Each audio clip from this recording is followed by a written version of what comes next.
I was not really posting any updates on this channel about the new patches because there were so many of them, and most of them were mostly bug fixes or some small balance changes.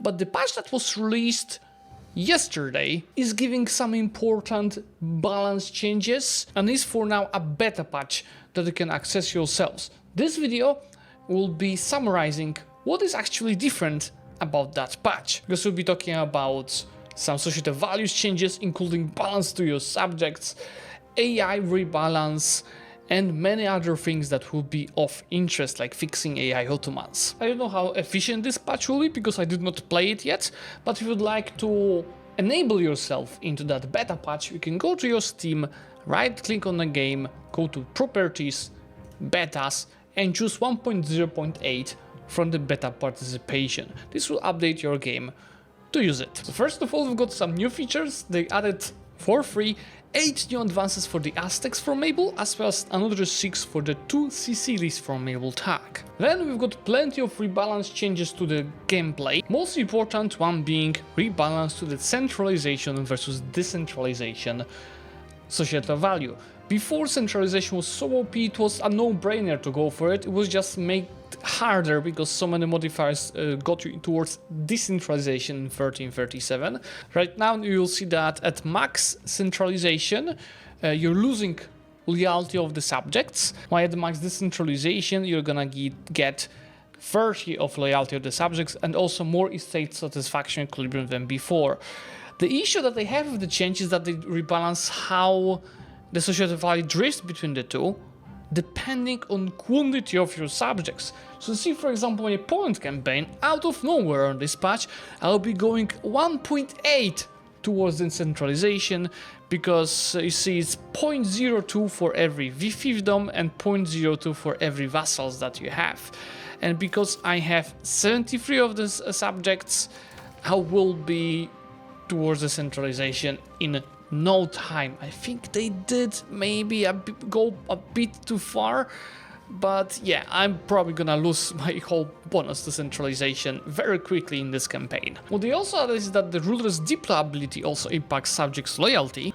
So you see at the maximum stats it will be 10 loyalty of the subjects that you receive. Out of curiosity, how this actually impact. This UI is also new for this percentages, isn't it? It looks better. How it impacts loyalty of my subjects? It makes them pretty much everyone disloyal now because I'm centralized. I'll have to go decentralized in this run. They made it easier to get more slots for the buildings via higher population, 10 times more. You see, it was 200 pops per level 1, now it's 20,000 pops. And by the way, there was one guy that kept commenting my AAR video saying, Zlewikk, you cannot say pops when you talk about population, you are wrong. Paradox is doing exactly the same. That's just, they nerfed how the prosperity is increasing, so if you have +0 of prosperity increases, it's actually gonna decay, so it is nerfed. And because of that also the pop growth values are a bit rebalanced. So you see that the prosperity gives 0.20 of population growth, while cheap food instead of 0.05 it gives 0.07 now. They heavily nerfed Lacquerware because as soon as you unlocked it later into the game, it was just economy boom because you needed it so much. The demand is actually 10 times lower right now for the nobles. Apparently they're introducing menopause to the game because females above the age of 40 will no longer get pregnant. This is one of the changes I've been requesting for a while, because if you're too strong and they couldn't have any rivals, each lacking rival would be taking you heavily towards conciliatory. Now instead you'll lose prestige. I still think you shouldn't be punished for not having any available rivals. They also tweaked what conciliatory is giving. You see there's no more subjects loyalty here, instead you get diplomatic reputation. And you see there's also a heavily opinion impact from shared borders, which is supposed to be one of the ways to make the AIs fight more with each other and attack more each other. They also reworked how relative power impacts subjects' loyalty, but you see my Poland campaign is doomed anyway with the loyalty. Border percentage opinion mechanic, so the border also impacts now your mechanic, which will create a bit more conflict. That's what we're looking for. That's also important. They had issue with that in my Poland campaign. Raised levies for the subjects no longer impact their subject loyalty, which is awesome. They also reworking combat again, and refactoring of several combat algorithms like damage dealing, initiative, combat speed, and many more. And in general, that's also why I'm not planning to do any combat guide anytime soon, because they rebalance combat every week. So if I did something last week, that would be already twice not up to date. We also reduced age penalty for levies in Age of Revolutions, but I bet not many of you got that far yet. You can finally explore inland.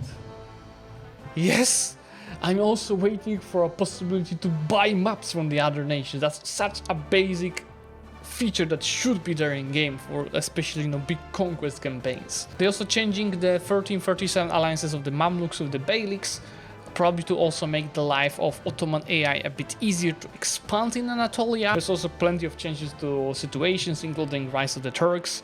They want to make the Ottoman AI capable for sure. They also nerfed country disaster. I'm pretty sure that it was reducing the state satisfaction by -20%. Now it's -10, which is too bad. I was about to play this as Poland and wanted to show you how to go for like this hard version of it, but we'll go for the easy version of it instead. See, there's also plenty of other changes I'm not going through. I'm just showing you the crucial ones. You can check the link in the video description to read about that. There's plenty of changes to the AI behavior. One that will be interesting for you is that Ottomans will no longer switch their religion away from Sunnism when playing with historical AI, which was happening very often. Increased AI likeliness to unlock the Oswald advance to expand more. Plenty of Ottoman AI issues fixed. Apparently, if a player used automation for the gold limit, it was applied to some AI countries and it got fixed. Or AI spending too much money on roads. And a very important one to one of my favorite map modes, tactical map mode will now show promised capitals for unfortified locations, so it's gonna be easier to siege from that map mode.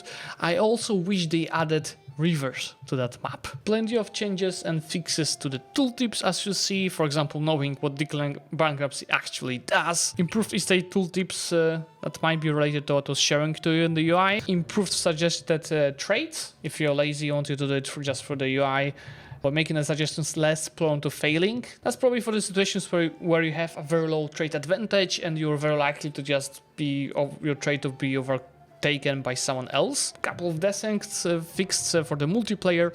Make sure to check my Twitch. Every Thursday at 7 PM I'm streaming my Florence campaign with 70 people that we started with. Now it's a bit less. Exiting using Alt F4 in Iron Man will now save the game. No! God, please, no! No! Ha! I mean, to be honest, I don't even want to play Iron Man achievements because achievements just don't work based on my experience with the Timorid.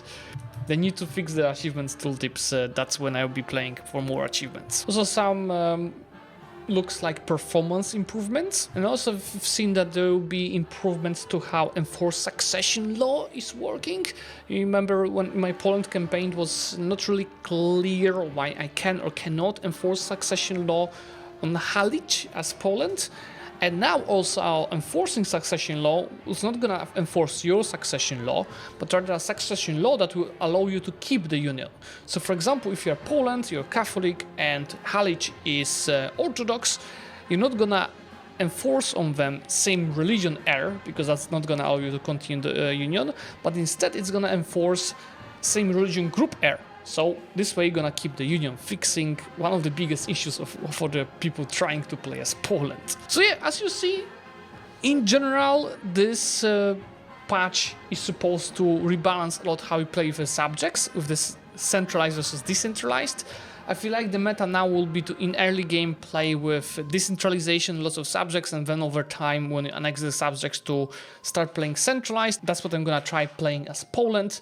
It's definitely also making conciliatory even stronger, thanks to the bigger diplomatic reputation bonus. Lots of fixes, especially to the AI. I might want to try another AI-only game with a time-lapse to show you how it looks now. There are also a few useful UI changes that I noticed. You see right now the estates at the top left of the corner, they don't show only just how it changes monthly, what was the case before, but actual percentages right now. The Parliament icon over here shows you also actual percentage, and it turns green or red depending if you're about to succeed or fail. And finally, they also made an update to Advances tree. You know, the version of Advances that we've had for the release was the worst I've seen in my access, because you know, you couldn't really zoom out, the distance between the advances was big. Right now we can actually zoom out to see the whole tree and hover to see the bonuses, flexibility on the zooming in and out, which gives you a better view of the advances. Finally, they fixed one of the biggest exploits that you had in the game. So you see, when you release one of the subjects, let's say over here, what you could previously do is when the subject had one with more location, you could go to the diplomatic interactions, subjects actions, and you could seize territory from them. What would happen in the previous patches is that the territory that you've seized from them, if it was their core, you would keep it integrated. If it's your or accepted culture, you would receive a core immediately, which was speeding up coring. Right now, this exploit is gone with that new patch. What do you think about all of these changes? I think it's a step into the right direction with the, you know, AI changes, making trying to make them more aggressive, especially fixing the Ottomans. UI changes are wonderful. What I don't like is why, you know, the modifier about the border is great to push more wars between the AIs. It is not that perfect when the game does not have historical rivals and historical friends. So when you're Portugal, you can't ally Castile this modifier. When you're Aragon, you're fucked by France and Castile without ability to get rid of alliances because of your shared border. This still needs a lot of tweaking, but I'm really looking forward to it. I also don't like that they kinda want to punish players that want to save scam. People will just make manual backups if they want to save scam. Why just fight them like that? Just if they want to save scam, they will save scam one way or another. Just leave the decision to them. But anyway, thanks for watching, guys. Make sure to subscribe to the channel and let me know which of these changes is your favorite and which ones you absolutely hate. Thanks for watching, and I'm gonna see you soon.